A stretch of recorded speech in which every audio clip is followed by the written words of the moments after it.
पे ज्यादा ध्यान देता हूँ कि डाउट्स वगैरह बच्चे लोगों को नहीं हो। चलो बाबू, तो यहाँ पे ये जो फंजाई हम लोग पढ़ रहे थे कल, है ना, ये जो फंजाई के बारे में हम लोग पढ़ रहे थे कि कम, ये क्या हो गया,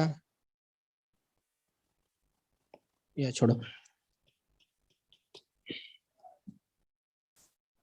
रुक जाओ बाबू, पता नहीं कुछ,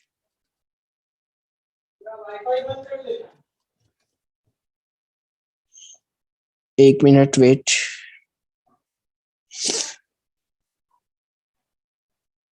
ठीक है, ठीक है, चलो हो गया। तो स्क्रीन क्लियर है ना सबको, दिख रही है ना? ठीक है, चलो स्क्रीन दिख रही है। चलो, तो इस फंजाई को इम्परफेक्ट फंजाई बोला गया। क्या बोला गया जी? इम्परफेक्ट फंजाई बोला जाता था। किसको? ड्यूट्रोमाइसिट्स को। ड्यूट्रोमाइसिट्स को क्यों बोला गया? क्योंकि इसमें एसेक्सुअल और वेजिटेटिव फेजेस ऑफ फंजाई पता होता है। सेक्सुअल फॉर्म्स क्या होते हैं इसमें? Discovered but they moved into classes right belong to. क्या हुआ सुनो, ये इसको इम्परफेक्ट फंजाई बोल दिया, ठीक है ना, साइंटिस्ट लोग बोल दिया। क्यों? क्योंकि इसमें ना सेक्सुअल फॉर्म्स नहीं दिखा था, सेक्सुअल फॉर्म्स नहीं दिखा था उस टाइम तक। लेकिन फिर क्या हुआ, when the sexual forms of these fungi were discovered, फिर क्या हुआ कि इसमें सेक्सुअल फॉर्म्स दिखने लगा ड्यूट्रोमाइसिट्स में भी, ठीक है ना। तो उसका जो सेक्सुअल फॉर्म्स दिखा तो फिर उनका अलग अलग क्लासेस में उनको डिवाइड कर दिया गया। तो उस क्लासेस के बारे में अभी एनसीईआरटी इसमें मेंशन नहीं किया। तो इसमें क्या लिखोगे, क्वेश्चन क्या आएगा वो ध्यान से देखो कि इसको कॉमनली इम्परफेक्ट फंजाई बोला जाता है, और ये इसमें सिर्फ और सिर्फ एसेक्सुअल और वेजिटेटिव फेजेस पता है, ठीक है ना, are known. Sexual phases of this fungi were discovered, they move to classes rightly belong to. मतलब जो, मतलब बाद में उस वक्त नहीं था। इम्परफेक्ट फंजाई क्यों बोला गया? क्योंकि इसमें एसेक्सुअल और वेजिटेटिव था, एसेक्सुअल के बारे में कोई डिस्क्रिप्शन नहीं था। तो सेक्सुअल फॉर्म जब डिस्कवर्ड हुआ, जब पता चला, तो उसके बाद उसको अलग क्लासेस में बांट, मतलब भेज दिया गया। समझ में आ गया ना?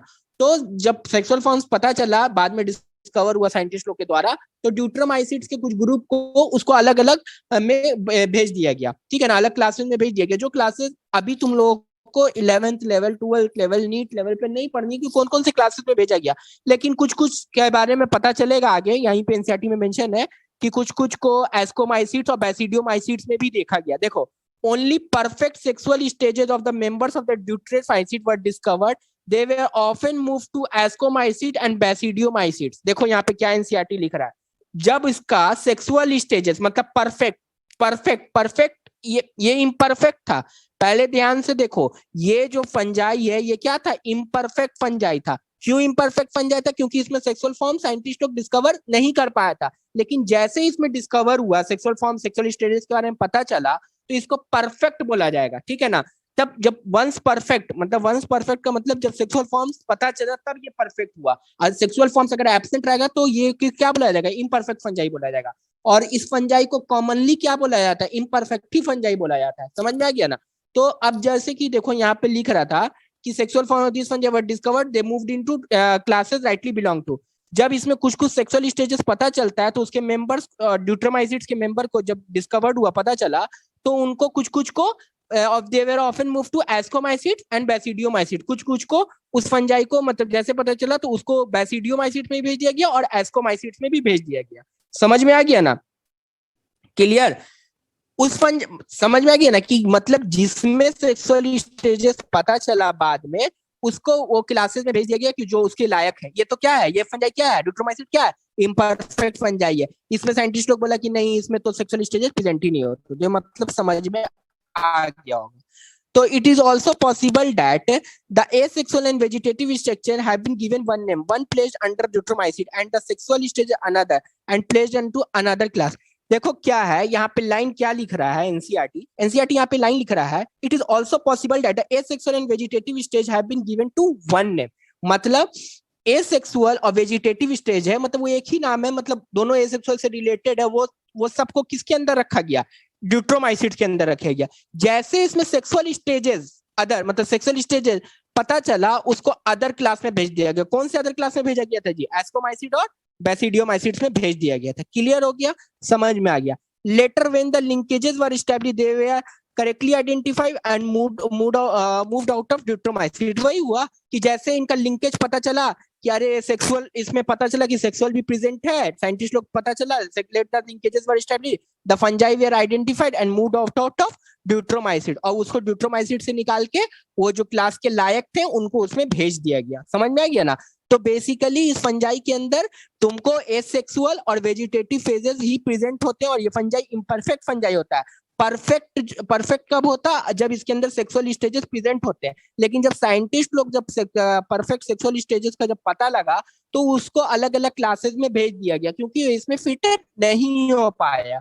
समझ में आ गया ना? तो उसको अदर क्लासेस में जैसे कि एस्कोमाइसिड और बेसिडोमाइसिड में भेज दिया गया। ठीक है, अब आगे का लाइन देखो, जो ड्यूट्रोमाइसिड्स था वो रिप्रोड्यूस क्या करेगा? Only by asexual spores. Asexual spores, इसमें भी क्या होता है? कॉनिडिया होता है।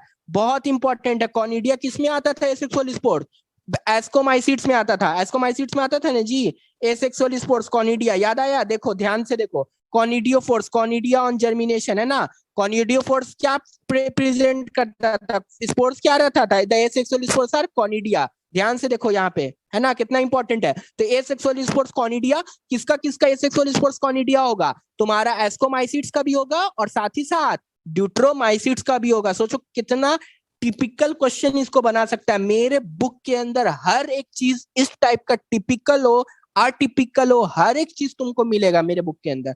ठीक है ना? इसलिए तो टेंशन लेने का ही नहीं कि 340 कैसे आएगा। मतलब तुमको पढ़ना है एनसीईआरटी, हम तुमको हर एक चीज दिखा देते हैं। ठीक है, अब आगे देखते हैं इसमें। इसका माइसिलियम कैसा होगा जी? सबका माइसिलियम क्या है? सेप्टेट और ब्रांच है। यहाँ पे क्या पढ़े थे माइसिलियम के बारे में? सेप्टेट एंड ब्रांच पढ़े, है ना, सेप्टेट एंड ब्रांच। यहाँ पे भी पढ़े। बाइसिडियोमाइसिट्स में भी क्या पढ़े थे जी? माइसिलियम क्या था इसका? जल्दी से देखो, कहाँ पे मेरे को नहीं ध्यान दे रहा है। Mycelium is branched and septate, है ना? तो बेसिडियोमाइसिट, एस्कोमाइसिट्स और ड्यूट्रोमाइसिट, तीनों में माइसिलियम क्या है? सेप्टेट एंड ब्रांच्ड है। मतलब ये ए सिनोसिटिक है, मतलब सिनोसिटिक तो होगा नहीं, क्लियर है, समझ में आ ही चुका है। और इसके मेंबर्स जो हैं वो क्या है? सम मेंबर्स और आर सैप्रोफाइट्स और पारासाइटिक, मतलब या तो सारे गले चीजों पे रहेंगे या किसी के ऊपर पारासाइट रहेंगे। while a large number of them are decomposer of litter and help in mineral cycling. समझ में गया ना? लीटर का मतलब किसको किसको पता है? जल्दी से चैट बॉक्स में बताओ फटाक से। लीटर का मतलब किसको किसको पता है? डिकम्पोजर ऑफ लीटर का मतलब। ठीक है, मैं देखता हूँ कि मतलब कौन कौन पढ़ा है एनसीईआरटी, तो उसको पता होना चाहिए। ठीक है, तो ज्यादातर कुछ मेंबर्स इसमें क्या होते हैं? सम मेंबर्स सैप्रोफाइट्स होते हैं या पारासाइटिक होते हैं। पारासाइटिक होते हैं और वाइल लार्ज नंबर, ज्यादातर देखो यहाँ पे एक इंपॉर्टेंट टर्म ध्यान रखना, यहाँ पे सम मेंबर्स है, यहाँ पे लार्ज नंबर है। ठीक है ना, याद रखना। तो large number of deuteromycetes are decomposers, some members are saprophytic और पारासाइटिक। ठीक है, और जो डिकम्पोजर्स होते हैं वो मिनरल रिसाइकलिंग में मदद करते हैं। डिकम्पोजर्स ऑफ लिटर होते हैं। तो कुछ ध्यान में तो आई होगा लिटर का मतलब क्या होगा, कुछ दिमाग लगाओ। और इसके एग्जांपल क्या है? अल्टरनेरिया, कोलेटोट्रिकम और ट्राइकोडर्मा, VVI। समझ में आ गया ना? कंप्लीट। चलो मैं चैट बॉक्स में आता हूँ, देखता हूँ क्या चैट बॉक्स का क्या हाल है। Is called litre. लिटर ताजे ताजे पत्ते ट्री से गिरना। अच्छा, लिटर मतलब garbage. Very good Alina Majid, very good. Garbage, garbage waste material. Litter का मतलब क्या? वेस्ट मटेरियल, कोई भी चीज वेस्ट मटेरियल प्रेजेंट रहता है ना? लेटर वेस्ट मटेरियल, तुम कुछ भी फेंक दिए, वेस्ट मटेरियल, खाना कचरा, तो उसको डिकम्पोज कर देता। कौन सा फंजाई डिकम्पोज करता है? यही ड्यूट्रोमाइसिट्स के तुमको खत्म कर देता। बाबू यहाँ तक अब सबको क्लियर हो गया है? पक्का? बढ़िया से, कोई इशू नहीं। फंजाई अब कंप्लीट हो गया तुम्हारा। कचरा, हाँ कचरा बोलो, बिल्कुल कचरा बोल सकते हो। कचरा को लिटर बोलते हैं, कचरा को लिटर बोलते हैं। क्लियर हो गया? किसी को कोई डाउट वाउट नहीं ना है? आगे बढ़े, आगे बढ़े, जल्दी बोलो फटाक से। क्वेश्चन सब राजीव विजय से बनेगा, एक एक क्वेश्चन बनेगा, है ना? और मेरे बुक को में तो आउटस्टैंडिंग क्वेश्चंस मिलने ही है, उनका तो कहना नहीं है। ठीक है, कंटिन्यू करें फटाफट, आगे चलो। नेहा चौहान, नेहा चौहान बहुत अच्छा है, चलो सही है। नहीं नहीं, कुछ नोट्स वोट्स नहीं बनाना, नोट्स वोट्स कुछ नहीं बनाना, नोट्स वोट बस आज आज आज मेरी बुक का पीडीएफ, पहला चैप्टर का पीडीएफ, लीटर मतलब लीटर बोल रहा हूँ मैं तो, मैं ये बोल रहा हूँ कि आज तुम लोग को पहला चैप्टर का पीडीएफ पूरा आज जाएगा तुम लोगों के पास। और तुम लोग देख के खुशी के मारे कुछ कर मत लेना कि देखने के बाद बोलोगे यार क्या ही सर बना के दिए। देखते हैं, ज्यादा तारीफ करना बेकार है। हो सकता है तुम लोग को बोलो कि यार सर बहुत बकवास बुक बनाया आप, कोई फायदा नहीं है, छोड़ दिए सर, हम नहीं खरीदेंगे, है ना, ऐसा भी बोल सकते हो, है ना, बोल लो, कोई दिक्कत नहीं है। तो इंशाल्लाह आज मैं पीडीएफ शेयर कर दूंगा। देखो बाबू क्या है, सुनो सुनो, अब वो सब बातें बात की बाद में होगी, मेन पढ़ाई की बातें होगी अभी, ठीक है। तो बाबू देखो यहाँ पे क्या है, किंगडम प्लांटी, किंगडम प्लांटी, अब तो चार, जो हम लोग तीन किंगडम के बारे में पढ़ना तो पढ़ लिए, किंगडम प्लांटी और किंगडम एनिमेलिया, ये जो दोनों है ना बाबू, यहाँ पे अभी पढ़ना बेकार है। क्या है, बेकार, अभी नहीं पढ़ो।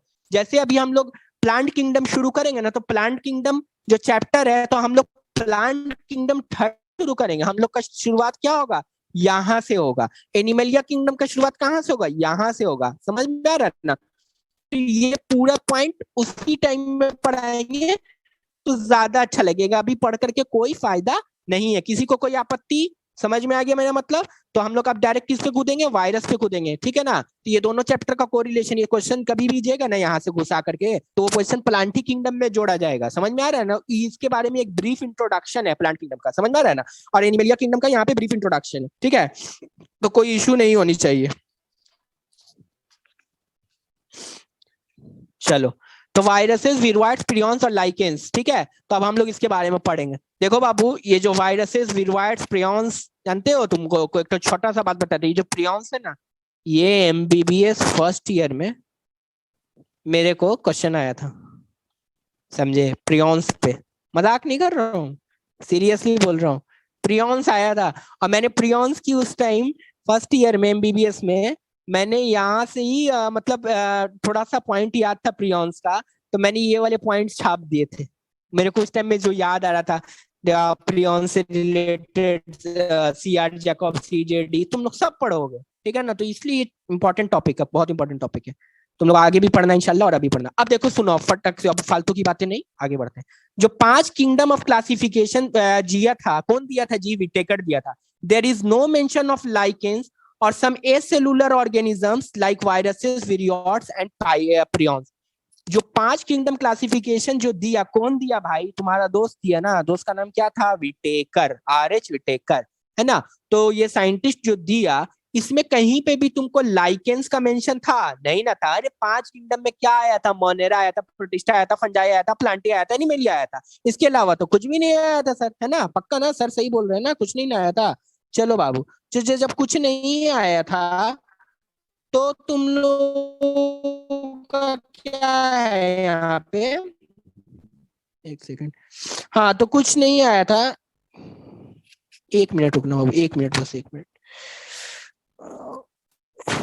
अर्जेंट, चलो कोई नहीं, तो नहीं आया था। तो यहाँ पे क्या मैं बोल रहा हूँ कि यहाँ पे तुम लोगों का उस चीजों के बारे में पढ़ना है। तो ये चीज 5 किंगडम क्लासिफिकेशन में इसका कोई भी मेंशन नहीं था, बट यहाँ पे पढ़ाई करनी है। तो कौन कौन सा चीज है बाबू, लाइकेंस है, और क्या है, ए सेलुलर ऑर्गेनिज्म। ए सेलुलर ऑर्गेनिज्म मतलब कोई सेल्स होता ही नहीं है, कोई सेल्स होता ही नहीं है। और एक चीज हमेशा याद रखना, ये वायरसेस, विरवाइट्स और प्रियॉन्स, इसके अंदर ये कैसा ऑर्गेनिज्म है, ए सेलुलर ऑर्गेनिज्म, ये याद रखना।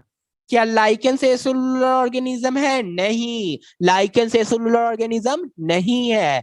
क्यों एसेलुलर ऑर्गेनिज्म लाइकेंस नहीं होगा जी, क्योंकि लाइकेंस किससे मिलके बनता है, फंजाई और एल्गी से मिलके बनता है, पता है। तो लाइकेंस को कभी भी एसेलुलर ऑर्गेनिज्म के अंदर काउंट नहीं करोगे। तो एसेलुलर ऑर्गेनिज्म को काउंट किसमें करोगे, वायरसेस, विरवाइट्स एंड प्रियॉन्स को काउंट करोगे, ठीक है। अब देखो एक बात ध्यान रखो, सुनो, अभी तो तुम लोग सब वायरस से गुजर रहे हो, वायरस वायरस, कोरोना वायरस, है ना, एकदम फैमिलियर हो चुके हो तुम लोग तो, है ना, वायरस का नाम सुन सुन के परेशान हो, 2 साल से कंटिन्यू लॉकडाउन वायरस की वजह से झेल रहे हो, तो पढ़ो भी वायरस को क्या है यार। देखो, all of us have suffered ill effects of common cold, flu, what effects viruses have us on, if not do not in this condition, ठीक है ना। सब कोई कॉमन कोल्ड और फ्लू इससे गुजरा ही गुजरा है ना, अभी भी किसी को कॉमन कोल्ड ठंडा लगा होगा, या फ्लू फ्लू इन्फ्लुएंजा आ गया, या कॉम, सीधा सीधी सी बात है ना, कोविड, कोविड को माइंड में रखो ना, क्या वायरस है। तो what effects viruses can have on us even if we do not associate with it or our condition, viruses did not find a place in crowd, are not considered truly living. If we understand living as those organisms that have a cell structure, the viruses are non-cellular organisms that are characterized by having net crystalline structure outside the cell. समझ में आ रहा है ना।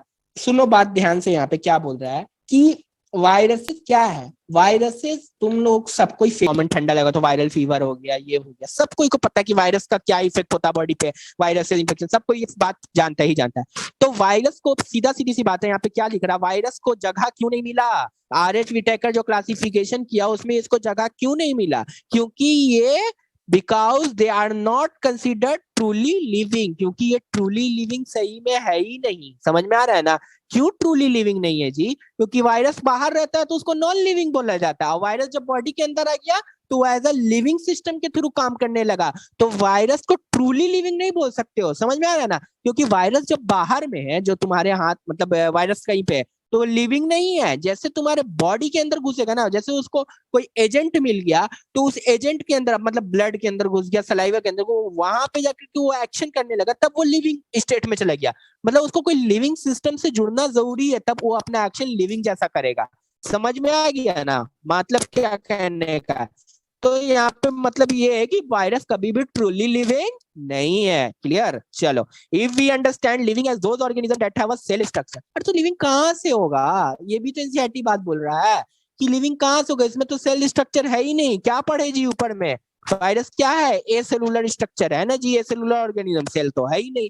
अगर हम लोग समझते हैं, समझते हैं ना कि लिविंग ऑर्गेनिज्म किसको बोला जाता है, जिसमें सेल वेल कुछ रहेगा, तभी ना हम उसको लिविंग ऑर्गेनिज्म, उसका सेल स्ट्रक्चर कुछ भी प्रेजेंट हो, तब ना हम उसको लिविंग ऑर्गेनिज्म बोलेंगे। तो वायरस क्या है, कोई लिविंग सेल स्ट्रक्चर प्रेजेंट है ही नहीं। Viruses are non cellular organism, क्या है, नॉन सेलुलर ऑर्गेनिज्म, मतलब सेल नहीं है। नॉन सेलुलर भी बोल सकते हो और क्या बोल सकते हो, ए सेलुलर भी बोल सकते हो। समझ में आ गया ना, क्लियर है, नॉन सेलुलर और ए सेलुलर दोनों वर्ड एक ही है, ए सेलुलर भी बोल सकते हो। ठीक है, क्लियर, चलो अब आगे देखते हैं। तो डाटा कैरेक्टराइज बाय सेल, ये किस तरीके से कैरेक्टराइज है, मतलब वायरस का क्या गुण है, ये एक क्रिस्टल स्ट्रक्चर होता है आउटसाइड द लिविंग सेल, मतलब ये सेल है ना, ये सेल है, तो सेल है तो सेल के अंदर नहीं रहता है वायरस में, तो सेल, वायरस के अंदर कुछ सेल वेल नहीं है, ये क्रिस्टल लाइन स्ट्रक्चर है, क्रिस्टल क्रिस्टल टाइप का स्ट्रक्चर है। समझ में आ रहा है ना, वायरस का क्या है, virus that are characterized by having inert crystalline structure outside the living cell, मतलब सेल के, लिविंग सेल के अंदर नहीं, बाहर। सेल के तो अंदर होगा नहीं, उसमें सेल है ही नहीं प्रेजेंट, तो सेल के अंदर कहां से आ जाता है, तो वायरस क्या है, इनर्ट क्रिस्टलाइन, इनर्ट क्रिस्टलाइन से क्रिस्टल, क्रिस्टल टाइप का स्ट्रक्चर रहता है वायरस का। समझ में आ रहा है, वो बहुत माइक्रोस्कोपिक है, कभी भी नंगी आंखों से तुम्हें तो दिखेगा नहीं, तो जब दिखेगा नहीं तो उतना दिमाग लगाने का ही नहीं। तो वायरस क्या है बाबा, वायरस सीधा सिंपल सा चीज है कि क्या है, इनर्ट क्रिस्टलाइन स्ट्रक्चर है, तो इसको तुम घोल के याद कर लो, रट्टा मार लो इसको तुम सीधा मेरे सैंपल में। वायरस क्या है, having an inert crystalline structure, inert crystalline structure मतलब इन क्रिस्टल टाइप का एक स्ट्रक्चर होता है जो सेल के बाहर होता है, सेल के अंदर होगा ही नहीं। ठीक है, अभी और मतलब समझ में आएगा वायरसेस के बारे में, टेंशन नहीं लो। ठीक है, अभी घबराओ मत। Only they infect a cell, they take over machinery of the host cell to, देखो वायरसेस क्या है, सेल के अंदर तो है नहीं, इनर्ट क्रिस्टलाइन स्ट्रक्चर बाहर, मतलब बाहर रहेगा सेल के। जब सेल के अंदर घुसेगा, मतलब किसी भी तरीके से वायरस, मतलब वायरस हाथ में लगा, अंदर आ गया, मतलब कोरोना वायरस क्या है, कहीं पे भी लगा हाथ, दो बार बार वायरस से कोरोना वायरस लगा होगा, अंदर आ गया, तो जैसे वो सेल के अंदर इन्फेक्ट किया, क्या लिख रहा वर्ड, इन्फेक्ट अ सेल, है ना, infect a cell, they take over machinery over cell to replicate themselves, killing the host. Would you call viruses living or non-living? तब इस जगह पे हम क्या बोलेंगे, वायरस क्या हो गया जी, लिविंग हो गया, नॉन लिविंग नहीं रहा। इस जब वो सेल किया, मतलब तुम, मैं ध्यान से देखता हूँ, क्या हुआ जी, इतना चैट बॉक्स में क्यों मैसेज आया हुआ है, your voice is breaking good sir, सारे वायरस पर सिंगल स्टैंड आरएनए है, हाँ हाँ, लाइकेन नहीं है, एल्गी 5 किंगडम में है। हाँ तो उससे क्या दिक्कत है, तो एल्गी और फंजाई ना, लाइकेन के बारे में तो जिक्र नहीं ना हुआ है स्पेशली। वॉइस मेरी ब्रेक हो रही थी क्या बाबू, नहीं आ रही है, अजय एक मिनट रुको, एक मिनट एक मिनट एक मिनट एक मिनट। तला सर वॉइस ब्रेक हो रही है क्या?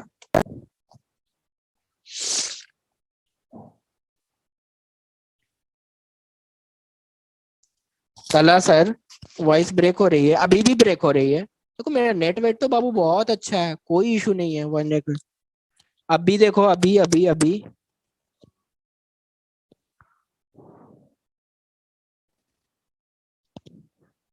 एक मिनट रुको रुको रुको रुको रुको। आर्शिया मतीन क्या बोल रही है कि they are neither living nor non living? क्या बोल रही है, क्या बोल रही है?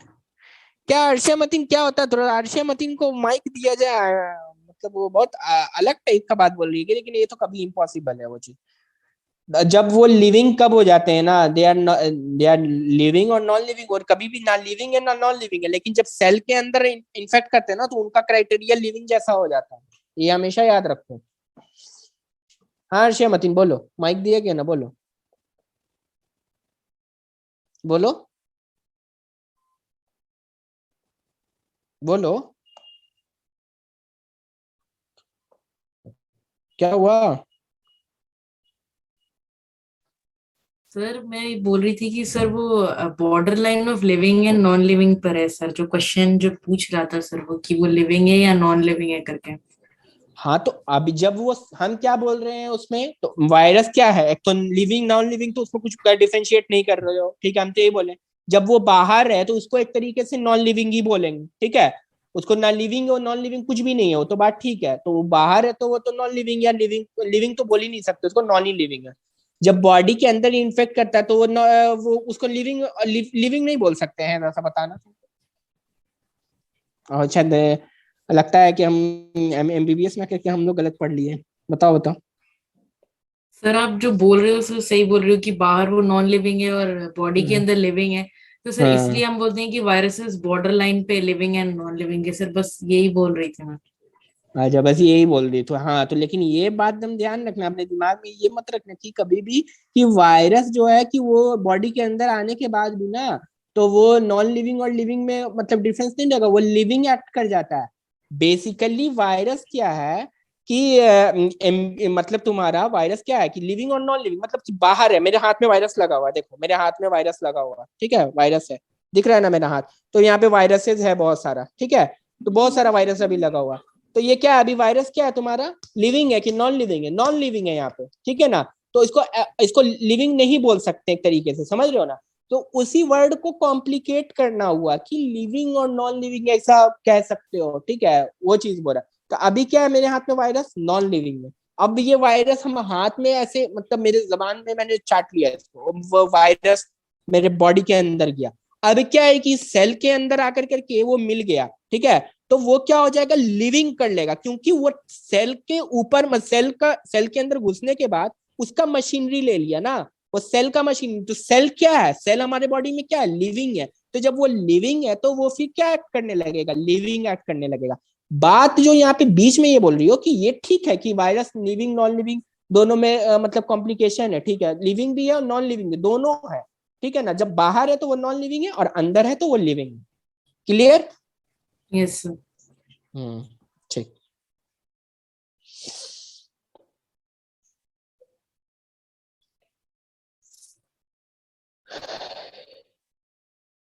नहीं लाइसेंस कहाँ, लाइसेंस वायरस है, पागल हो। तो ये वायरस वाला बात के खत्म हुआ, मतलब समझ में आया सबको, मतलब चलो वायरस पे अभी आगे बहुत कुछ है। चलो, तो मेरी आवाज आ रही है ना? किसको किसको दिक्कत हो रही थी अभी अभी अभी, आवाज का दिक्कत नहीं ना हो रहा है? चलो जल्दी ये बताओ, अभी वो सब बात छोड़ो। वायरस लिविंग सेल में रहेगा तो लिविंग, बाहर होगा तो नॉन लिविंग, मीन्स ये कभी मरेंगे नहीं सर? नहीं नहीं, ये सब में कोई डेथ इमॉर्टल होता है, वो अपना चीज है। यस सर आ रही है, कोई दिक्कत नहीं, नो सर। अब भी ब्रेक हो रही है जैनब, तुम अपना क्वेश्चन ये चेक करो, वो चेक करो, वो चेक करो, क्या नाम है। अब वॉइस क्लियर है? No sir voice is clear, ठीक है। अब नहीं क्या टिकेगा, तुम थोड़ा सा अपना नेट कनेक्शन देखो।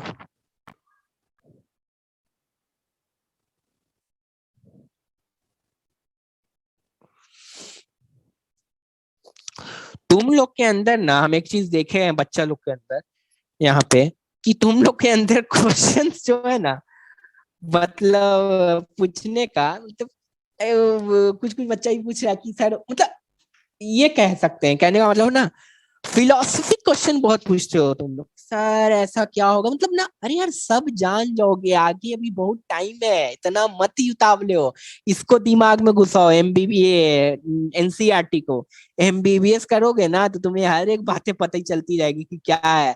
तुम्हें पता होनी चाहिए कि जब 11th 12th में बहुत सारी चीजें पढ़ रहे हो ना, बहुत सारी चीज आगे जाके गलत हो जाएगा, तुम बोलोगे हाँ सच सच में, हाँ जी बिल्कुल गलत हो जाएगा, आगे जाकर के वो बहुत सारी चीजें गलत हो जाएगी, गलत पढ़ के आए हो तुम, क्योंकि सर तो एनसीईआरटी कैसे गलत लिख सकता है, कुछ कंसेप्ट सही होगा लेकिन बहुत सारा पॉइंट गलत हो जाता है, तो वो सब वक्त है बाबू, ठीक है। अभी से तुम लोग सोचोगे ना, और तुम लोग क्या करते हो, गूगल करते हो सबसे पहले, और गूगल सबसे ज्यादा गलत आंसर देता है, ये भी बात ध्यान रखो।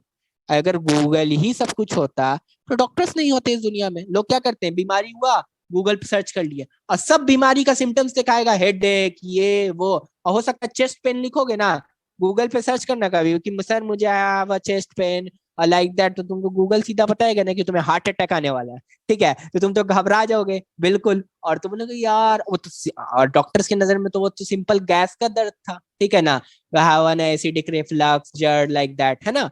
तो क्या है कि तुम लोग बहुत ज्यादा मतलब उस चीज में फिलोसफी में डूब जाते हो कोई भी चीज, खैर कोई नहीं, इट्स ओके, अभी एज है तुम लोगों का तो करोगे ही वो चीज, it's okay.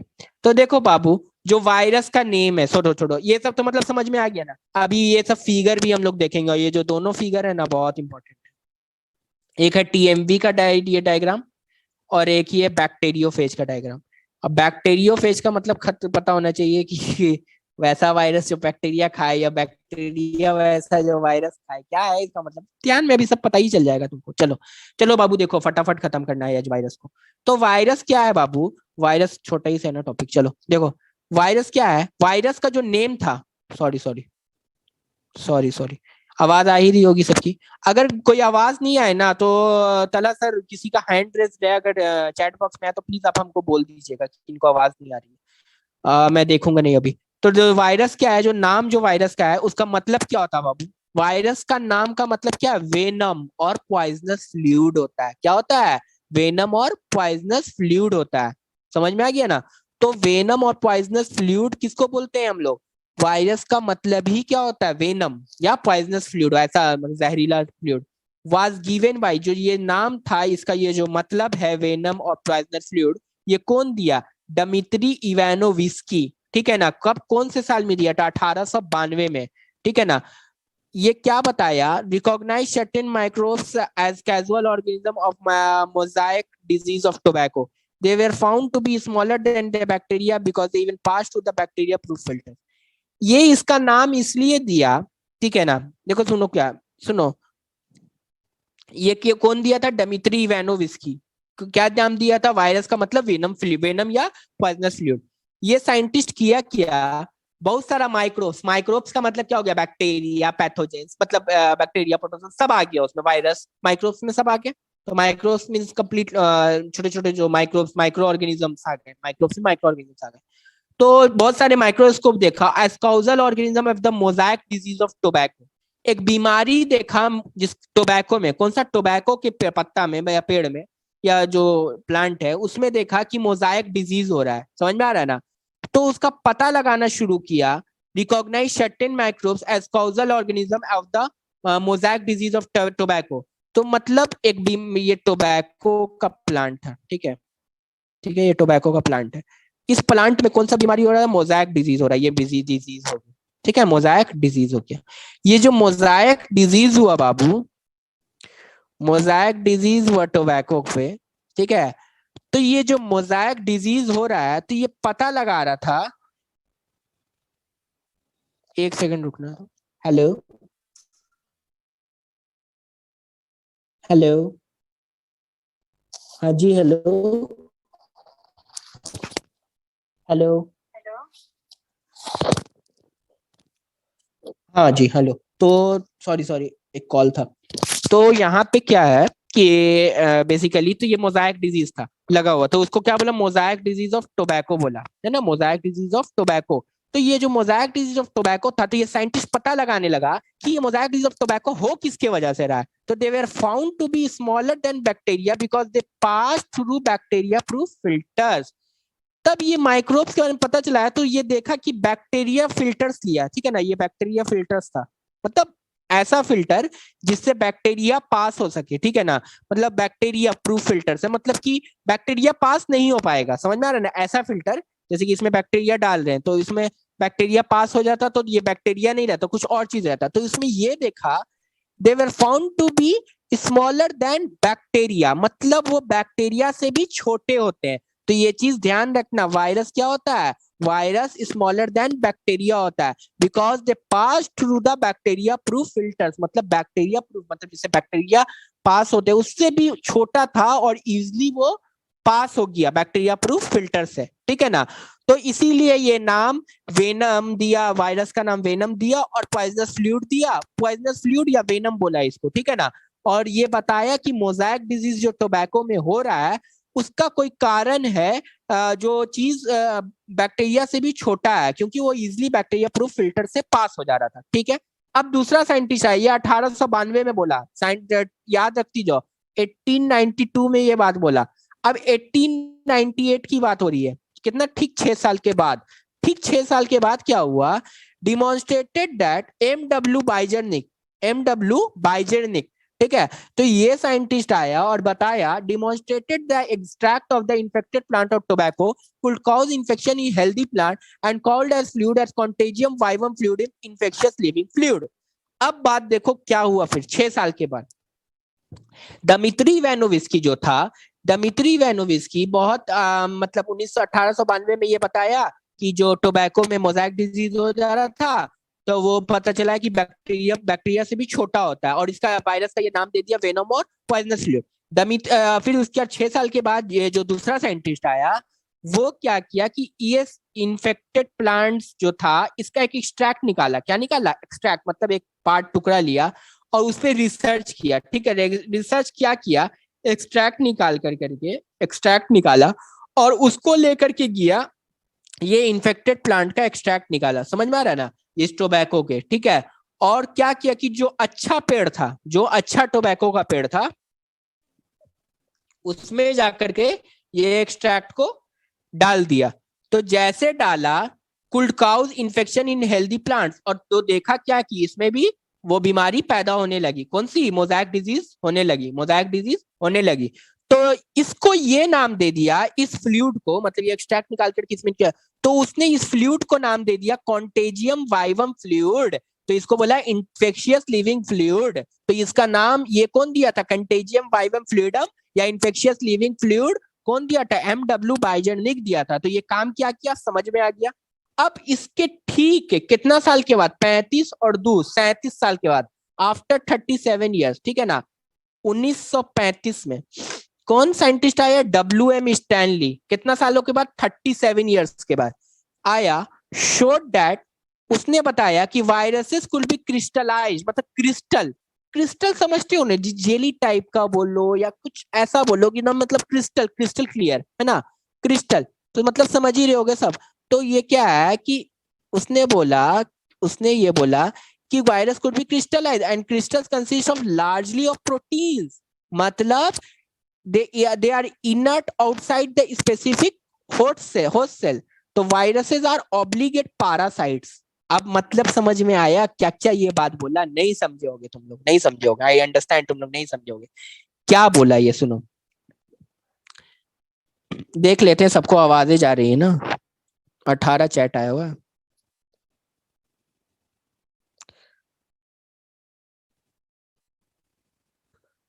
Yes I am an MBBS, कुछ ज्यादा ही फनी बातें कर,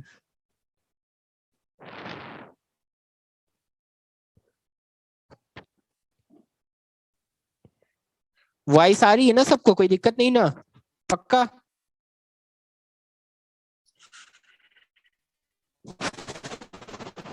वॉइस इज ब्रेकिंग, फरहानाज का वॉइस ब्रेकिंग, फरहानाज अपना नेट देखो, डिजीज है, बीमारी है, मोजाइक क्या, तुम लोग नहीं, यही सब फालतू बात क्वेश्चन पूछते हो ना तुम लोग, इसी से गुस्सा आता है। बीमारी है, ठीक है। अब मोजाइक क्या, उसके ऊपर रिसर्च करने चले जाओगे, उससे क्वेश्चन कभी जिंदगी में नहीं आएगा। और तुम लोग क्या है ना, इसी सब दिमाग में लगाते लगाते मोजाइक क्या है, मोजाइक एक बीमारी है, उस पे मोजाइक जैसा चीज लग जाएगा, थोड़ा दाना दाना टाइप का, तो ये चीज है। तो उसको ना उस पर रिसर्च करने चले जाओगे। सुनो, तो 35 और 37 सालों के बाद क्या हुआ कि इसने बताया वायरस, मतलब कि वायरस क्या है, क्रिस्टल्स है, लार्जी ऑफ प्रोटीन्स, और इसके अंदर क्या है, प्रोटीन्स बढ़ा हुआ है। तो वायरस क्या है, क्रिस्टल्स का है, ठीक है ना। कौन साइंटिस्ट बताया जी, WM स्टैनली बताया 1935 में आके। वायरसेस क्या है, क्रिस्टल स्ट्रक्चर है, इनट क्रिस्टल है, और इसके अंदर क्या भरा हुआ है, प्रोटीन भरा हुआ है। क्या भरा हुआ है जी, प्रोटीन है। क्या है, प्रोटीन है ना। Consist largely of proteins, clear हुआ। They are inert outside the specific host cells, मतलब ये सेल्स के अंदर नहीं, मतलब सेल्स के अंदर तो है ही नहीं। वायरसेस क्या है, सेल के बाहर है, क्रिस्टलाइन स्ट्रक्चर सेल के बाहर है। जब और inert inert outside the specific host cell, मतलब क्या है कि अगर कोई सेल्स के अंदर मतलब घुसा, तो ये होस्ट हुआ ना इसका, ये क्या है, होस्ट है ना। तो इनट कर गया, इनट का मतलब अंदर घुसा, इनट इनट जब अंदर घुसा, जब इसके अंदर इन किया, जब ये वायरस इसके अंदर इन किया, तो ये इन किया, तो ये क्या बना लिया, inert outside their specific host cell, they are inert outside their specific host cell. सुनो, मतलब ये वायरस है और ये होस्ट सेल्स है, ठीक है। ये तुम्हारे इसके अंदर जब घुसेगा, आया, तो ये क्या एज अ रिएक्ट करेगा, they are viruses are obligate parasites, मतलब ये कभी भी वायरसेस अपना कोई भी लाइफ साइकिल चला सकता है बिना होस्ट में घुसे, नहीं ना चला सकता है, तो ये इसका होस्ट हुआ, है ना, और ये वायरस है, तो ये क्या है, एक दूसरे का ऑब्लिगेट पैरासाइट्स हुआ ना जी। क्लियर है ना, मतलब ऑब्लिगेट पैरासाइट्स का मतलब बिना उसके लाइफ साइकिल कंप्लीट कर ही नहीं पाएगा, मतलब अपना जिंदगी चला ही नहीं पाता है, मतलब वो उसी के अंदर घुसने के बाद वो लिविंग होता है, बाहर बाकी तो वो नॉन लिविंग है। अंदर घुसा सेल के अंदर, उसका मशीनरी टेक ओवर कर लिया, अब वो अपना मतलब उसके अंदर घुस के कर ऑब्लिगेट पैरासाइट होकर के, मतलब वो क्या है कि उसका मशीनरी ले लिया, समझ आ रहा है ना, वो as a obligate parasite work करने लगा। तो ये बताया तुमको कौन सा साइंटिस्ट, डब्ल्यू एम स्टैनली ने बताया 1935, ठीक है। अब यहाँ पे एक वर्ड आ रहा था, देखो क्या पढ़े, they have they having an inert crystalline structure outside the living cell, ठीक है। यहाँ पे भी क्या लिखे, they are inert outside their specific host cell, तो होस्ट सेल लिविंग सेल है ना। इनर्ट क्रिस्टलाइन वही वर्ड ऐड किया, देखो ऊपर में जो ये साइंटिस्ट बताया था, तो बेसिकली इसी साइंटिस्ट का जो बात है वो माना गया और वो फायदे में आया, ठीक है ना। तो इसीलिए वायरस को क्या बोलते हैं, वायरस का गुण किस चीज से कैरेक्टराइज्ड है, having an inert crystalline structure outside the living cell. यहाँ पे भी आया, और कौन सा साइंटिस्ट ये बात बताया था, they are inert outside the specific host cells, कौन बात बताया था, WM स्टैनली बताया, कौन बताया, WM स्टैनली। क्लियर हो गया, समझ गए, आगे बढ़ो। In addition to proteins, viruses, virus के अंदर क्या प्रेजेंट है जी, प्रोटीन प्रेजेंट है, क्रिस्टलाइन स्ट्रक्चर तो है ही, लेकिन उसके अंदर प्रोटीन प्रेजेंट है ना, क्लियर है ना। तो वायरस के अंदर प्रोटीन के अलावा देखो वर्ड क्या लिख रहा है, in addition to protein virus also contain genetic material that could be either DNA और आरएनए, या तो उसमें देखो वायरस में और क्या क्या होगा, देखो बात सोचो कैसे वायरस लिविंग बन रहा है ना, सोचो वायरस क्या है, बाहर में तो नॉन लिविंग है, लेकिन जैसे एक इनर्ट क्रिस्टलाइन स्ट्रक्चर है, समझ रहे हो ना, तो वो अंदर घुसने के बाद वो लिविंग जैसा रिएक्ट होने लगा, अंदर घुसने के बाद वो लिविंग जैसा ये होने लगा। 1 मिनट रुकना, तो 1 मिनट।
चलो बाबू आगे बढ़ते हैं, ठीक है। सॉरी, एक इम्पोर्टेंट था, उसको देखना जरूरी था। तो मतलब क्या है यहाँ पे, क्या लिख रहा है एनसीईआरटी सेंटेंस, कि वायरस में जो जेनेटिक मटेरियल होगा जब लिविंग हो जाएगा तो उसके अंदर, मतलब जब सेल के अंदर घुसने के बाद ये सब चीज ध्यान पे रहेगा, ठीक है ना, तो ये बात ध्यान में रखना। तो वायरस क्या है, क्रिस्टलाइन स्ट्रक्चर है, इनर्ट क्रिस्टलाइन स्ट्रक्चर है, उसके अंदर प्रोटीन प्रेजेंट है। प्रोटीन के अलावा और क्या है जी उसके अंदर, वायरस के अंदर और क्या मिला तुमको जेनेटिक मटेरियल में, या तो डीएनए मिलेगा या आरएनए मिलेगा, ठीक है, या तो डीएनए मिलेगा या आरएनए मिलेगा, आइदर, यहाँ पे वर्ड देखो बहुत इंपॉर्टेंट है, आइदर, आइदर डीएनए या आरएनए, दोनों में से कोई एक जेनेटिक मटेरियल मिलेगा। किसी भी वायरस के अंदर, किसी भी वायरस के अंदर, नो जे virus contain both DNA RNA, किसी भी वायरस के अंदर कभी भी डीएनए मिलेगा ना आरएनए मिलेगा, दोनों एक साथ नहीं मिल सकता है, समझ में आ गया ना। A virus is a nucleo protein, और देखो क्या यहाँ पे जानने को मिल रहा है, देखो वायरस क्या है, न्यूक्लियो प्रोटीन है, और जो जेनेटिक मटेरियल होता है यही इसका इन्फेक्शियस होता है, समझ में आ रहा है। Virus nucleo protein, nucleo protein का मतलब ढूंढो, पता करो। न्यूक्लियो प्रोटीन आसान है ना, वर्ड को बीच से काट दो, वर्ड को बीच से काटोगे तो न्यूक्लियस आ जाएगा कुछ, और फिर क्या, प्रोटीन। अब ये दोनों वर्ड कहाँ से आ रहा है, थोड़ा देर में सब कुछ समझ में आ जाएगा। तो वायरस क्या है पहले ये जानो।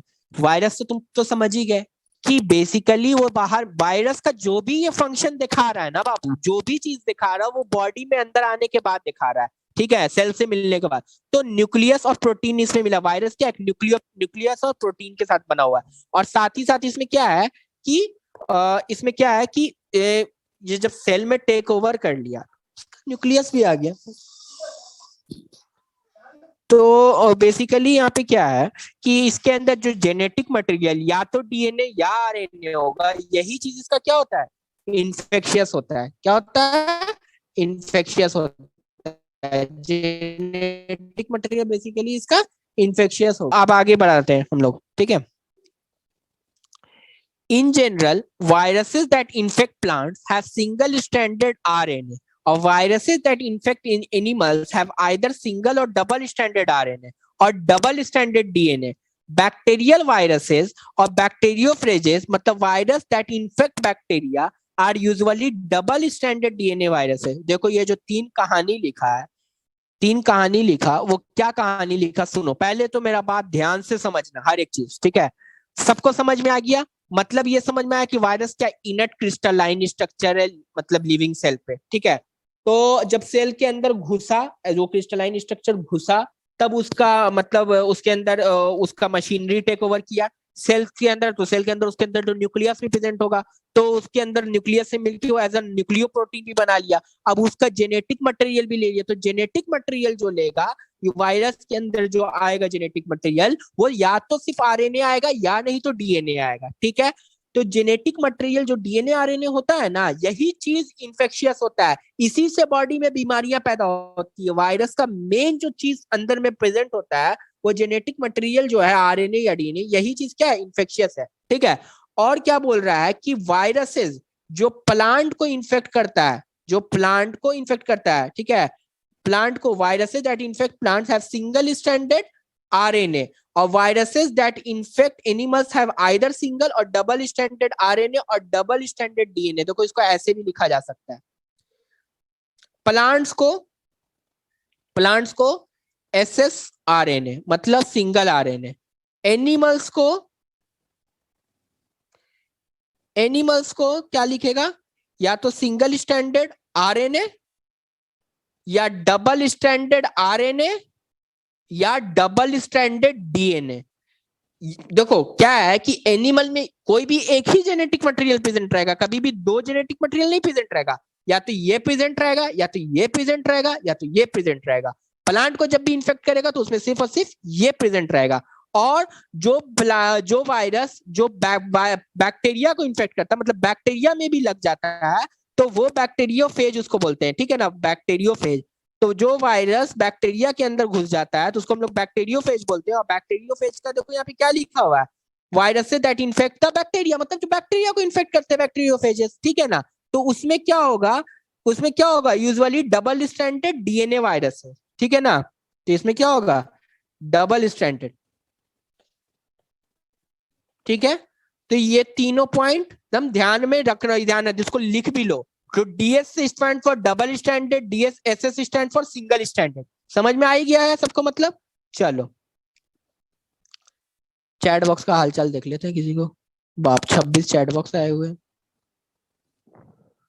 Yes yes yes yes yes sir, RNA तो सिर्फ सिंगल स्टैंडर्ड होने देना, तो डबल स्टैंडर्ड आरएनए कैसे होता है बाबू? डबल स्टैंडर्ड आरएनए भी होता है। तुम लोग का कहाँ कहाँ से नॉलेज आता है, उसमें भी जेनेटिक्स से भी पढ़ोगे ना, उसमें सब कुछ पता चलेगा। ठीक है तुम लोग का सर क्या क्या, हाँ बोलो बोलो आतिका। सर क्या? आपने अभी सर वायरसेस के बारे में जो आपने पढ़ाया है ना सर, हैविंग एन इनर्ट हाँ क्रिस्टल स्ट्रक्चर, तो सर यहाँ पे इनर्ट का हाँ मतलब क्या है ना सर? हाँ, तो इनट क्या है कि इनट क्रिस्टलाइन स्ट्रक्चर। अभी तुमको आगे मतलब तुमको समझ में आ जाएगा, घबराओ मत। ठीक है, आगे बढ़ते हैं। ठीक है सर, ये ठीक, अभी अभी बीच में उसको उसको हम समझ गए। Inert outside the specific host cell. किसको किसको इनट का मतलब समझ में आया, जैसा चैट बॉक्स में लिखो तो। आतका को नहीं समझ में आया, ठीक है कोई बात नहीं, इट्स ओके। बताओ बताओ बताओ, जल्दी जल्दी बताओ, किसको किसको इनट का मतलब समझ में आया? सर डबल स्टैंडर्ड आरएनए और डीएनए एक ही होता है ना? नहीं जी, अंदर। मुझे आ गया, बताओ Shazia Mansuri, inert crystalline structure का मतलब क्या होता है? Not reactive. यस, मेरे को भी नहीं आया साफी अंसारी, मुझे समझ नहीं इनट। इसका अर्शिया मतीन तुम बताओ।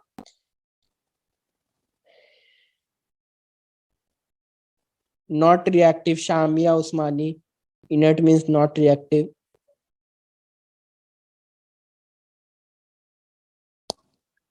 देखो आज का महबूब, तुम्हारा पॉइंट बिल्कुल क्लियर है ना? हाँ, सिंपल सा बात है। तो आज का महबूब जो तुम्हारा क्वेश्चन था, देखो बच्चे लोगों को सबको समझ में आ रहा है, या जिनको नहीं भी समझ में आया तो चलो ठीक है, मैं नहीं उसको डीपली नहीं बता पाया, तो मतलब मैंने तो हमको लगा कि तुम लोग समझ रहे हो, कोई इशू नहीं। तो इनट का मतलब क्या है? Not reactive. इनट crystalline structure outside देते, तुम कितनी बार बोल रहे, सेल के बाहर रहेगा तो कभी रिएक्ट करेगा जी? नहीं ना, जब सेल के अंदर घुसने के बाद ही ना रिएक्ट करेगा। हम वो बात को बता ही चुके हैं, है ना?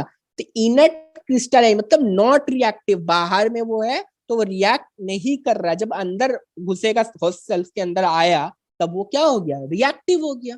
समझ में आ गया ना? तो inert crystalline structure outside the living cell, inert crystalline structure outside the host cells. हाँ अच्छा, मैंने नहीं देखा था बाबू, जिसका ये है डाउट। कहाँ गई Arshiya Mateen? Inert mean suspected activities of living or inactive.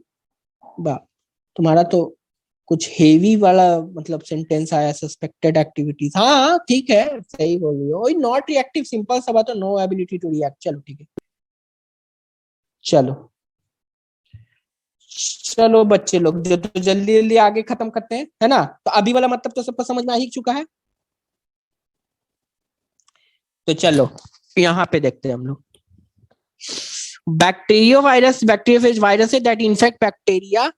Bacteria are usually double standard DNA viruses. ठीक है, अब आगे बढ़ो। जो प्रोटीन कोट होता है कॉल्ड कैप्सिड। देखो इसमें प्रोटीन होता है ना, तो प्रोटीन का जो कवर होगा इसमें, तो उसको क्या बोलेंगे? कैप्सिड बोलेंगे। और जो ये छोटे छोटे सब यूनिट से बना हुआ होता है ना प्रोटीन, दैट आर कॉल्ड कैप्सोमेयर्स।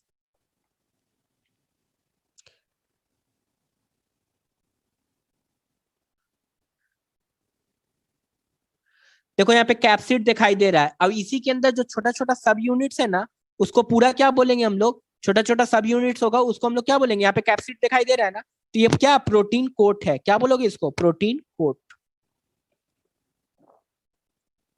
ठीक है, तो अब ये प्रोटीन कोट ऊपर से दिखाई दे रहा है सबको। अब इसी के अंदर जो छोटा छोटा सब यूनिट्स अरेंज्ड है, तो उसको हम लोग क्या बोलेंगे? कैप्सोमेयर्स। तो these capsomeres are arrange in helical और पॉलीहेड्रल ज्योमेट्रिक फॉर्म्स। दिख ही रहा है ना? कैप्सोमेयर्स अरेंज्ड है, दिख रहा है ना सबको? कैप्सोमेयर्स अरेंज्ड है पूरे में।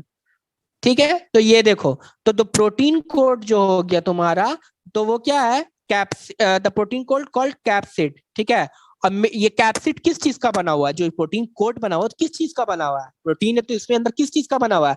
तो ध्यान में रखना किस चीज का आंसर दोगी जी फटाक से, कैप्सोमेयर। और प्रोटेक्ट्स द न्यूक्लिक एसिड, ठीक है ना। ये जो कैप्सोमेयर्स होता है, जो प्रोटीन कोट का काम क्या होता है, ध्यान देखो देखो,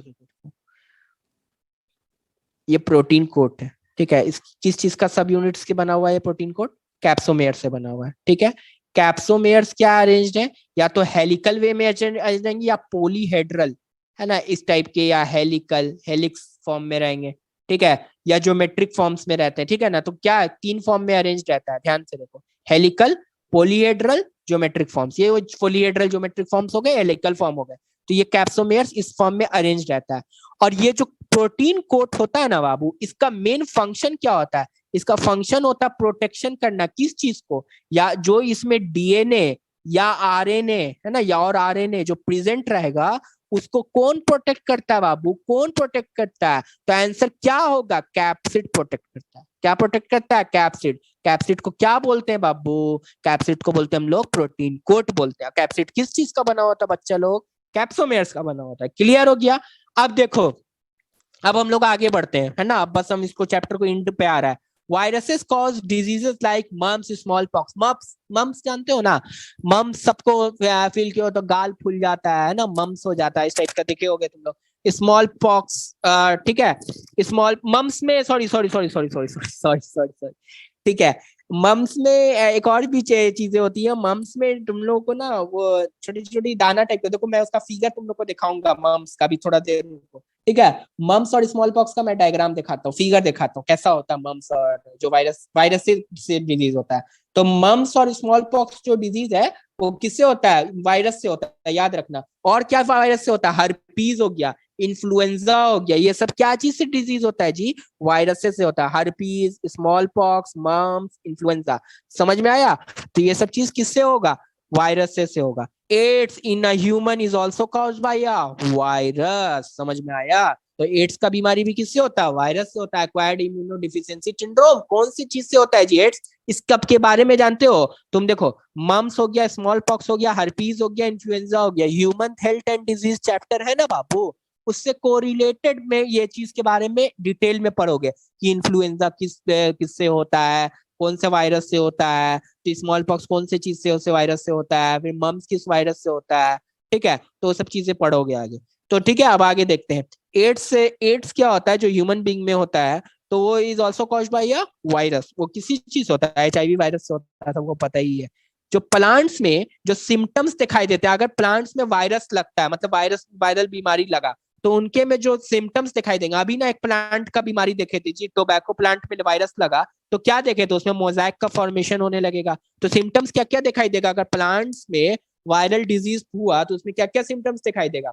देखो, मोजाइक फॉर्मेशन होगा, है ना, मोजाइक लग जाएगा। फिर उसके बाद क्या हो जाएगा? लीफ पत्ता रोल करने लगेगा या मुड़ने लगेगा, कर्ल होने लगेगा। येलो एंड वेन क्लियरलिंग, मतलब पत्ता में क्या होता है? येलोइंग, पत्ता पीला होने लगेगा। और उसका जो वेन है ना, पत्ता में जो वेन्स प्रेजेंट होते हैं ना, देखते हो ना वेन्स प्रेजेंट होते हैं, पत्ता है ऐसा, तो पत्ता में ऐसे वेन्स जाता है ना जी, वेन्स रहता है ना, वेन्स, है ना, वेन्स, वेन्स प्रेजेंट रहता है ना। तो वेन्स बहुत अच्छे से साफ साफ दिखने लगेगा। ड्वार्फिंग एंड स्टंटेड ग्रोथ, मतलब प्लांट नाटा रह जाएगा, मतलब ज्यादा ग्रोथ नहीं होने लगेगा, स्टंटेड ग्रोथ हो जाएगा, मतलब वो रुक जाएगा उसका ग्रोथ। समझ में आया? क्लियर? अब जल्दी से आगे फटाफट पढ़ते हैं हम लोग। ये वीरोइड्स, ठीक है। तो वीरोइड्स कौन साइंटिस्ट दिया था? देखो, 1935 तक वायरस को बता दिया गया था, है ना, 1935 तक, यहाँ पे ध्यान में रखना, 1935 तक, ठीक है, 1935 तक, ठीक है। अब यहाँ पे हम लोग कब पढ़े? 1971 में। क्या टीओ डीनर नाम का एक साइंटिस्ट आया? कौन आया जी? T O Diener discovered a new infectious agent that were smaller than virus and caused potato tuber spindle disease. Tuber spindle disease. It was found to be free RNA. It lacked protein code that is found in viruses, hence named viroid. The RNA of the viroid was of low molecular weight. सुनो, मतलब क्या है? इसमें जो होता है ना, DNA उन्हें नहीं प्रेजेंट रहता है, ठीक है ना, इसमें सिर्फ और सिर्फ आरएनए होता है, ठीक है, किसमें? वीरोइड्स में। पहले तो ये बात ध्यान में रखना। और जो आरएनए भी होता है ना, आरएनए भी फ्री आरएनए होता है, मतलब कोई सिंगल स्टैंड है, डबल स्टैंड, उस सब टाइप का नहीं सोचो। फ्री आरएनए मतलब आरएनए उसके बॉडी में फ्री रहेगा, ठीक है। ठीक है, ये चीज ध्यान में रखो। अब देखो मेरा बात ध्यान से, यहाँ पे सबसे पहला पॉइंट क्या क्लियर हुआ, इसमें कोई डीएनए उन्हें नहीं प्रेजेंट होगा, ठीक है। इसको कौन साइंटिस्ट डिस्कवर किया, टीओडीनर। कब किया, 1971 में किया। ये एक ऐसा नया इन्फेक्शियस एजेंट है, इन्फेक्शन तो प्रोवाइड करेगा ना। ये स्मॉलर देन वायरसेस है, ध्यान रखना, स्मॉलर देन वायरसेस है, ठीक है बाबू। तो ये ध्यान में रखना है, स्मॉलर देन वायरसेस बहुत इंपॉर्टेंट है, ठीक है।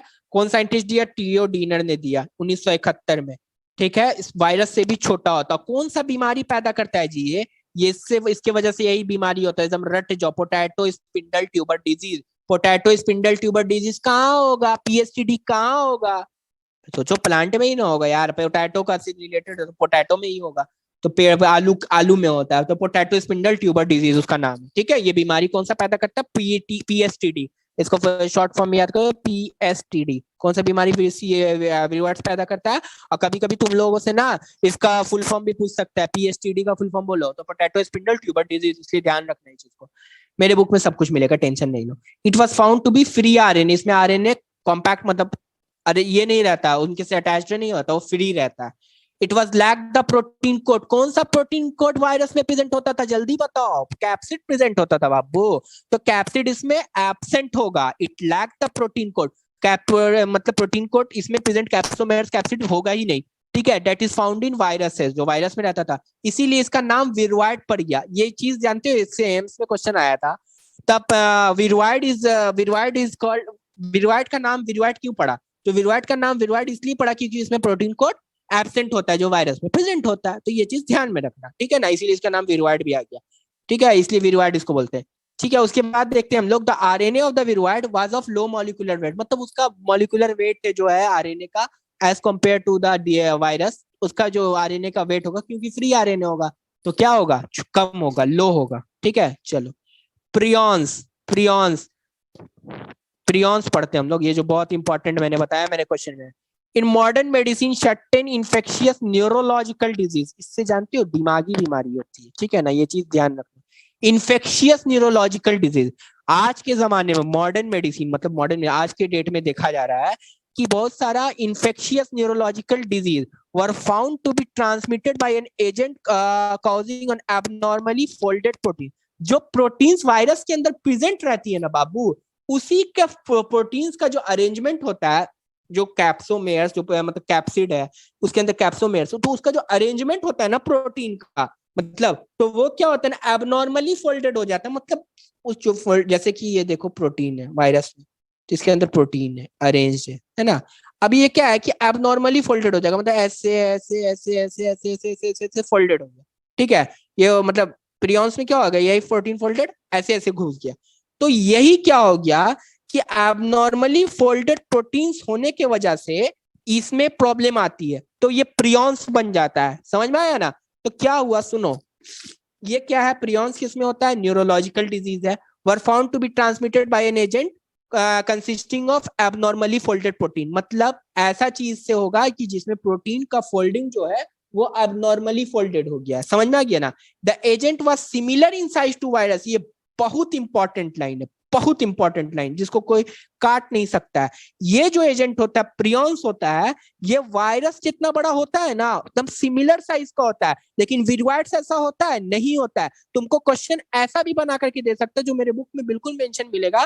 क्या मिलेगा तुमको क्वेश्चन कि वायरस इज इक्वल टू, मतलब क्वेश्चन रहेगा कि साइज में अरेंज करो तो प्रियॉन्स, ठीक है ना, बट इट इससे ये सब इससे भी, इससे बड़ा, मतलब इससे फिर छोटा के, मतलब इन लोग तो फिर भी बड़ा है, ठीक है ना, ये लोग फिर भी बड़ा है, तो इससे छोटा कौन होगा, इससे छोटा विरुआइड्स रहता है, समझ में आ रहा है ना। तो विरुआइड्स क्या है, देखो ऊपर ही में ना पढ़े, स्मॉलर देन वायरसेस, और ये यहाँ पे क्या लिख रहा है, they are similar in size to viruses. तो ये जो एजेंट्स होता है वर कॉल्ड प्रियॉन्स, मतलब एबनॉर्मली फोल्डेड एजेंट है, प्रोटीन प्रेजेंट है इसमें, इस एजेंट के अंदर एबनॉर्मली फोल्डेड प्रोटीन्स है, इसका जो साइज है बिल्कुल वायरस के इतना है, और ये काम क्या करता है, न्यूरोलॉजिकल बीमारी पैदा करता है, दिमाग से रिलेटेड बीमारी पैदा करता है, ठीक है ना। और इन्फेक्शियस बीमारी, सारा चीज वायरस क्या बीमारी पैदा करेगा जी, कोई तो नॉर्मल नॉन इन्फेक्शियस तो पैदा करेगा नहीं, वायरसेस क्या है, इन्फेक्शियस। इन्फेक्शियस का मतलब समझते हो ना जी, एक से दूसरे में फैलने वाला बीमारी, समझ गए ना। The most notable disease cause by prions, मतलब सबसे ज्यादा देखा गया जो बीमारी है जो प्रियॉन्स के थ्रू होता है वो क्या है, देखो वो है बोवाइन स्पॉन्जियोफॉर्म इंसिफेलोपैथी, बीएसई। हम बार बार बोल रहे हैं ये चीज का फुल फॉर्म ध्यान में रखना, बोवाइन स्पॉन्जियोफॉर्म इंसिफेलोपैथी, ठीक है ना। ये जो बीमारी है इंसिफेलॉन, इंसिफेलॉन से ही दिमाग लगा लो ना, इंसिफेलॉन ब्रेन में प्रेजेंट होता है, डाइंसिफेलॉन इंसिफेलॉन, ये सब चीज पढ़े होगे अगर तुम लोग को ये थोड़ा ध्यान में होगा तो बस अभी ध्यान में रखो ये चीज, बोवाइन स्पॉन्जियोफॉर्म इंसिफेलोपैथी जो बीमारी है ये केप्रियंस के थ्रू होता है, ठीक है। ये बहुत ज्यादा कॉमन डिजीज और commonly called mad cow disease. Bovine spongiform encephalopathy को कॉमनली क्या बोला जाता है, मैड काउ डिजीज हो जाता है, मैड काउ डिजीज बोला जाता है। और ये किस में होता है जी, कैटल्स में होता है। And its analogous variant of, मतलब CR Jakob disease in humans. Analogous variant, analogous variant का मतलब समझते हो,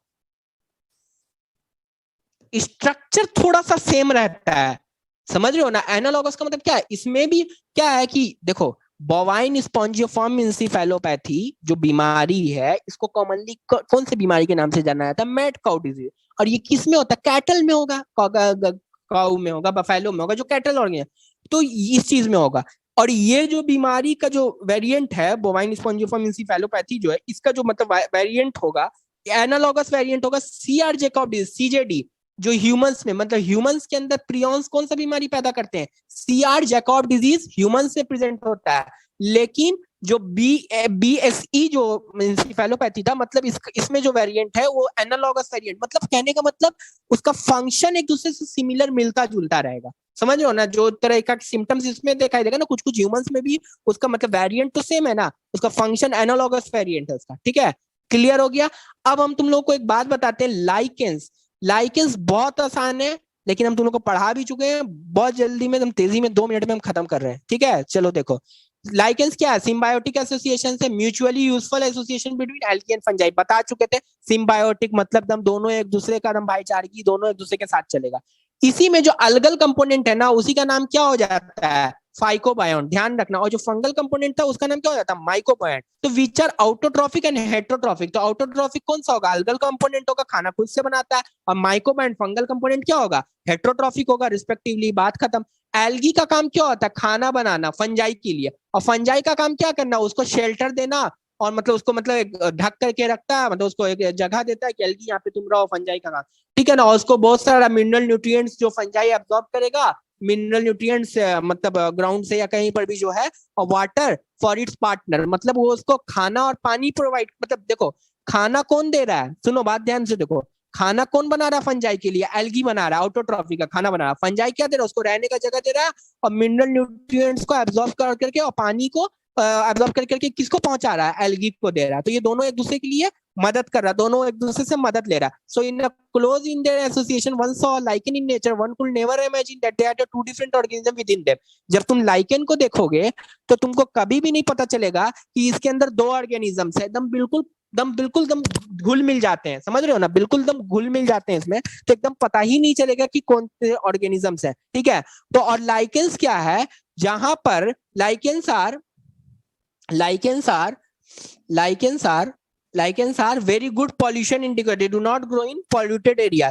तो एक बात ध्यान रखना, लाइकेंस बहुत पॉल्यूटेड, मतलब जहां पे पानी, मतलब कोई भी एरिया पॉल्यूटेड है तो वहां पे लाइकेंस कभी भी देखने को नहीं मिलेगा। तो इसलिए हम लोग एक तरीके से इसका पॉल्यूशन इंडिकेटर में भी यूज कर सकते हैं, समझ में आ रहा है ना। तो ये पॉल्यूशन इंडिकेटर है, मतलब वहां पे जिस एरिया में पॉल्यूशन रहेगा तो वहां पे लाइकेंस देखने को नहीं मिलेगा, तो इसको कह सकते हैं कि lichens are very good pollution indicator because they do not grow in polluted areas.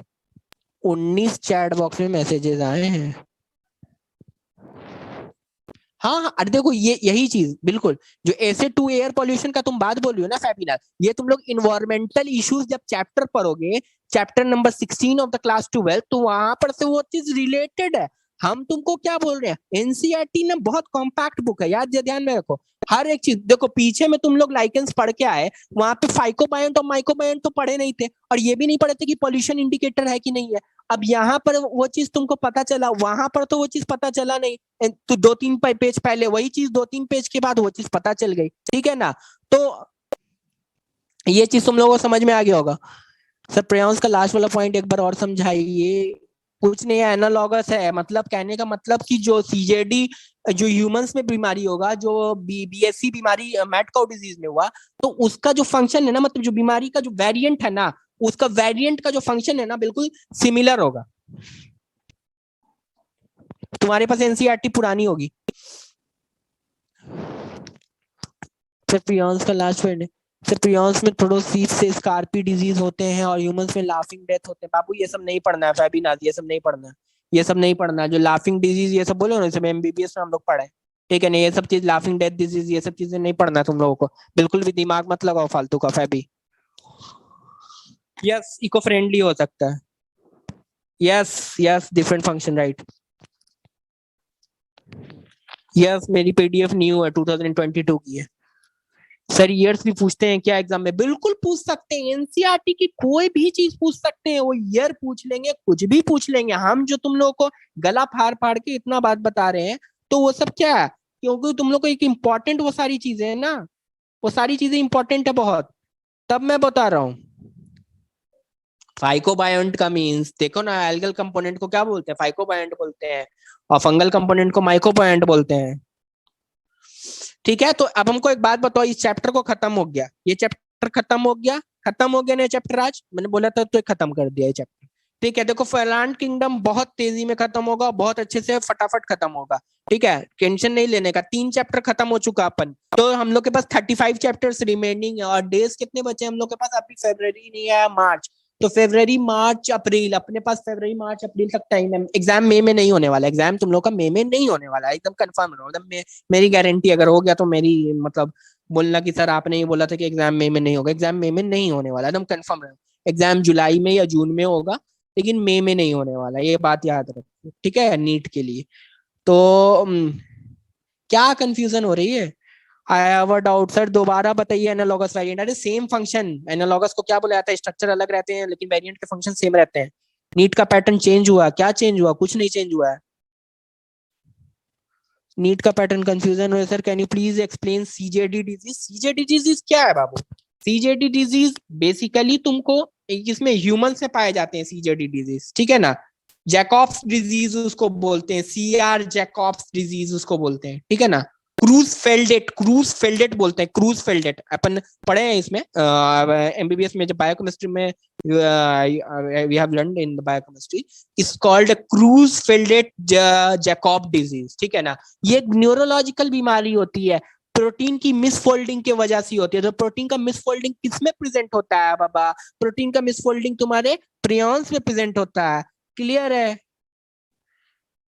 हाँ हाँ, जो स्किप किया वो बताया जाएगा, नो इशू, नो स्किप किया वो बताया जाएगा, अब टाइम नहीं है, ठीक है। पूरे एनसीईआरटी को अंडरलाइन करते हुए तो पूरे एनसीईआरटी को अंडरलाइन करें। हाँ तो पूरा ही एनसीईआरटी तो अंडरलाइन किया है नोट, तुमको क्या प्रॉब्लम हो रही है? हाँ सब वायरस है, क्या प्रॉब्लम हो रही है? मैं तो पूरा, किसी को कोई दिक्कत हो रही है क्या एनसीईआरटी को अंडरलाइन? देखो मेरा क्या है कि मैं तो उसको रफ वर्क में करता हूँ, तुम लोग को अपना हिसाब से अपने बुक में अपना करना है ना। तो तुम लोग को एक एक चीज एनसीईआरटी का समझ में आना चाहिए, तुम लोग को अपने से अपना हाईलाइट करना है ना, वो पॉइंट को देख करके कि मैं क्या क्या पॉइंट बता रहा हूँ, तो उसको किस कलर के हाईलाइटर से तुम लोग इतने भी बच्चे नहीं हो। 3 डोमेन सिस्टम बताया जाएगा, नो इशू बाबा, नो इशू, नो इशू, उसको मैं बता रहे, हाँ स्किप करवाए तो हम बता दिया जाएगा, कोई इशू नहीं। जो छोटा सा पॉइंट स्किप किया हुआ है, छोटा मोटा 2-3 लाइन का, वो इसको बताया जाएगा, उसको घबराना नहीं है, ठीक है। So now I am going to quit the classes right now, ठीक है।